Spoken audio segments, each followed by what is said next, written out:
көбісі ойлайды, жаңағы егерде мен фамилиямды ауыстырсам, жаңағы дипломымды ауыстыруым керек, тағы да басқа құжаттарды бұрынғы аты жөнді ауыстыруым керек деп ойлайды.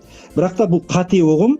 Өйткені егерде жаңағы тегін атын, әкесінің атын ауыстырған жағдайда арнайы, яғни РАКС органдарынан арнайы құжат беріледі, яғни осындай аты жөні ауыстырылған деген құжат беріледі. Сол құжат негізінде жаңағы дипломды ауыстырып, немесе жаңағы жүргізуші куәлігін ауыстыруға оны қажет етпейді. Аты жөнін өзгерткісі келген адам өтініште мына мәліметтерді міндетті түрде көрсету керек. Біріншіден, бұрынғы аты, әкесінің аты және тегі. Одан кейін өтініш беруші жаңа атын, әкесінің атын және тегін жазады. Жеке деректерін не себепті өзгертіп жатқанында түсіндіруге міндетті. Өтінішке туу, некеге тұру немесе ажырасу туралы куәліктер. Өтініш берушінің 2 фотосуреті, сондай-ақ аты жөнінің өзгеру себептерін растайтын құжаттар қоса беріледі.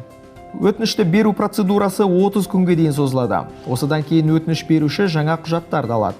Азаматқа дербес деректерді өзгерту туралы куәлік беріледі. Содан кейін 1 ай ішінде өтініш берушіге жаңа куәлікті, төл құжатты, жүргізуші куәлігін және басқа құжаттарды ауыстыру қажет. Егерде сот орындаушымен қандай да бір іс-әрекеттерді жүзеге асыруға тыйым салынған болса, егерде сот орындаушының актісімен, онда олар ауыстыра алмайды.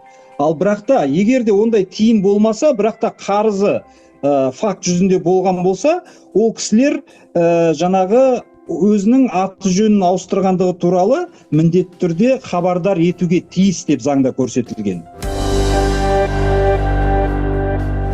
Қазіргі уақытта мемлекеттік қызметтердің көпшілігі онлайн режиміне қолжетімді.